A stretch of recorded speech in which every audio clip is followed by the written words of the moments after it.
Good morning, everyone. Let's start second chapter of history. We have done with the subsidiary alliance. Now we will start from what power did the resident have. Resident कौन थे? वो east India company के agent थे। तो उनके बारे में James मिल ने लिखा है। सबसे पहले मैं आपको ये बताऊंगी कि जेम्स मिल कौन है। He was the famous economist और political philosopher from Scotland. Scotland के क्या थे? फेमस इकोनॉमिस्ट थे और पोलिटिकल फिलोसफर थे। उन्होंने लिखा, we place a resident who really is the king of the country, whatever injections and non interference he may act under, as long as the prince acts in the perfect subservience and does what is agreeable to the residents, that is, to the English British government. Things go on quietly and they are managed without the resident appearing much in the administrations of affairs.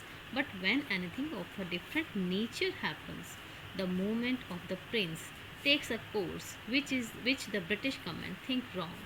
Then comes clashes and disturbances.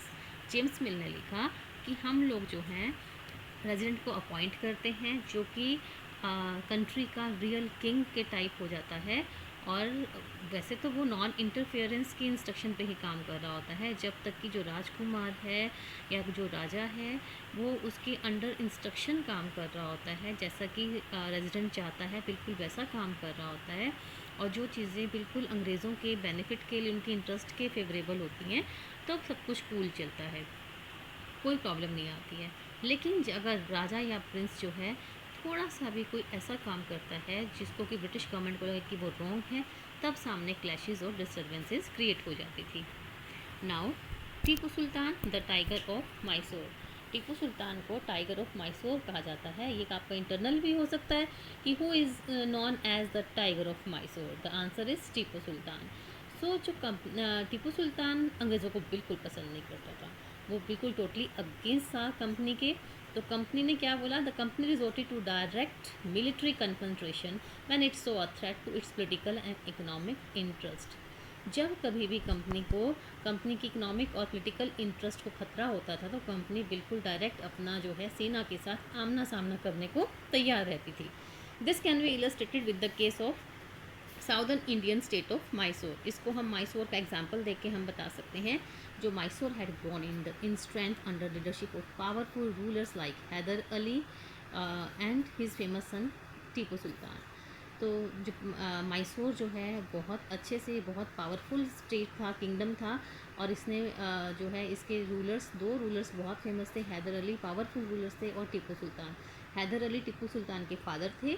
Haider Ali ने 1761 से लेकर 1782 तक rule किया और टीपू सुल्तान ने rule किया 1782 से 1799 तक। तो मैसूर जो है का पूरा कंट्रोल था। Mysore control the profitable trade of Malabar coast. Malabar coast पर जो है वहाँ पे का जो ट्रेड था बहुत प्रॉफिटेबल था, जो वहाँ पे उनको बहुत फ़ायदा होता था।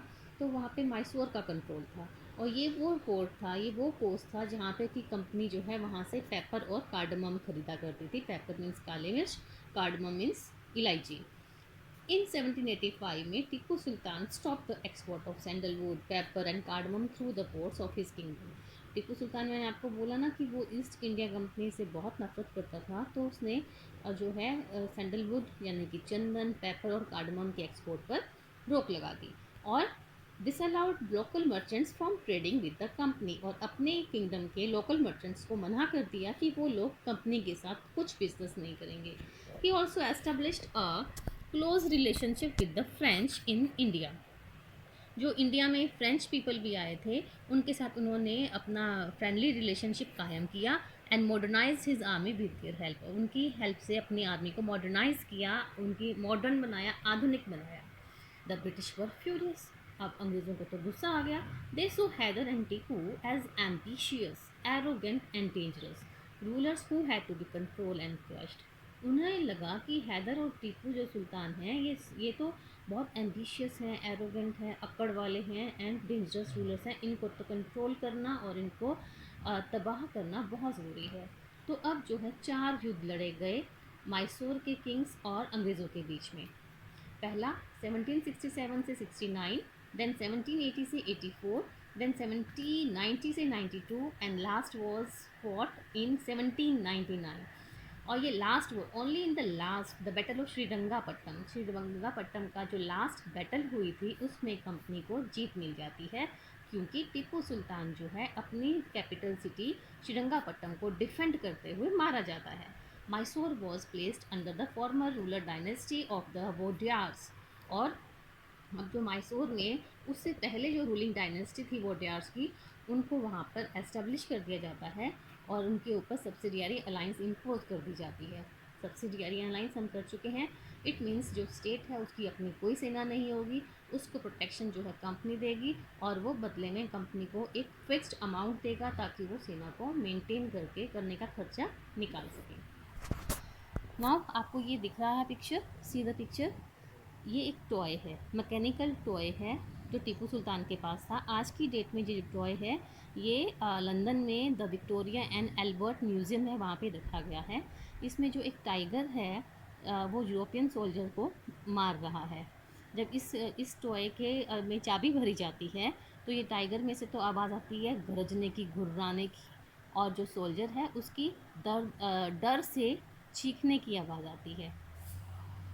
अब है the legend of Tipu, see in the side box. Kings are often surrounded by legend and their powers glorified through folk floor.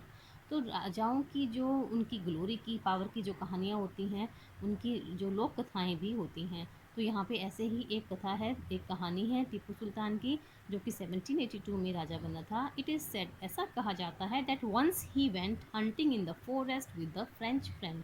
एक बार वो अपने फ्रेंच फ्रेंड के साथ जंगल में शिकार के लिए जाते हैं। There he came face to face with the tiger, और वहाँ पे टाइगर के साथ उनका आमना सामना हो जाता है। हिज गन डिडंट वर्क, उनकी जो बंदूक है वो at the time on the spot जो है वो काम नहीं करती है। His dagger fell to the ground, और वो उनका जो डैगर है वो ज़मीन पर गिर जाता है। He battle with the tiger unarmed, और बिना किसी हथियार के वो टाइगर से उनका युद्ध होता है। Until he manage to reach down and pick up the dagger, तब तक वो लड़ते हैं जब तक कि वो अपनी बंदूक को दोबारा से उठा नहीं लेते हैं। Finally he was able to kill the tiger in the battle, और फाइनली जो टीपू सुल्तान है उस टाइगर को मार गिराता है। After this he came to be known as the tiger of Mysore, इसीलिए उनको जो है मैसूर का टाइगर कहा जाता है। और उनका जो फ्लैग था उस पर भी टाइगर की इमेज थी। सो वॉर विद द मराठास। अब क्या हुआ, from the late 18th century में जो कंपनी ने क्या किया, जो मराठा पावर को भी कंट्रोल करने की कोशिश की, उसको डिस्ट्रॉय करने की कोशिश की। With the defeat in the third battle of Panipat in 1761 में पानीपत की थर्ड बैटल हुई थी, लड़ाई हुई थी। जो मराठास का ड्रीम था कि वो दिल्ली पे रूल करना चाहते थे, वो बिल्कुल शैटर्ड हो गया, छिन्न भिन्न हो गया। They were divided into many states under different chiefs, और जो उनके चीफ्स थे उन्होंने अपने जो है इंडिपेंडेंट किंगडम्स जो है एस्टेब्लिश कर लिए। और ऐसे वो कौन कौन थे देखो, belonging to dynasty such as Scindia थे, Holkar, Gaekwad and Bhonsle. These chiefs were held together in a confederacy under a Peshwa. Confederacy होती है अलाइंस, गठबंधन। तो उन्होंने जो है एक पेशवा थे, उनसे क्या कर लिया, गठबंधन कर लिया, अलाइंस कर लिया। And who became it's effective military and administrative head based in Pune. और जो ये पेशवा था ये उनका मिलिट्री और एडमिनिस्ट्रेटिव हेड बन गया पूना में। महाजी सिंधिया और नाना फडनीस, ये दो फेमस मराठा सोल्जर्स थे और स्टेटमैन थे, कहाँ के, लेट 18th सेंचुरी के। तो अंग्रेज़ों को भी मराठास जो है पावर से प्रॉब्लम थी। तो जो Marathas were subdued in a series of wars, तो उन्होंने मराठास को दबाने के लिए कुछ लड़ाइयाँ लड़ी। इन द फर्स्ट वॉर जो है 1782 में ख़त्म हुई थी, उसमें उन्होंने with the treaty of Salbai, treaty होता है संधि, सालभाई की संधि हुई उसमें। And there was no clear victor, उसमें कोई ऐसा नहीं था कि कौन जीता। और the second Anglo Maratha war, Anglo means अंग्रेज़ों और मराठा का, एंग्लो मराठा मीन्स अंग्रेज़ों और मराठा का वॉर। सेकेंड वॉर हुआ 1803 में और 5 तक चला। Was fought on different fronts, अलग अलग जगह पर जो है ये लड़ाई लड़ी गई। इस लड़ाई के बाद जो है ब्रिटिश जो है उनको क्या मिल गया, ओडिशा मिल गया, and the territories north of the Yamuna including Yamuna river including Agra and Delhi. एक तो उड़ीसा मिल गया, और नॉर्थ में जो यमुना रिवर के नॉर्थ में आगरा और दिल्ली जो टेरिटरीज थी वो भी इनके कंट्रोल में आ गई। Finally the third Anglo war. अब फिर थर्ड एंग्लो वॉर जो है वो लड़ी गई 1817 से 19 तक। इसमें मराठा पावर को कम्प्लीटली क्रश कर दिया गया। द पेशवा वॉज रिमूव्ड, वो पेशवा को रिमूव करके कहाँ भेजा गया? He was sent away to the Bithoor near Kanpur. Kanpur के पास एक जगह है बिठूर, वहाँ सेंड कर दिया गया विद पेंशन। उसको उसकी पेंशन बांध दी कि आपको जो है एनुअली इतने पैसे मिलेंगे। The company now had complete control over the territories south of the Vindhyas. तो विंध्यास क्या है? ये माउंटेन रेंज है।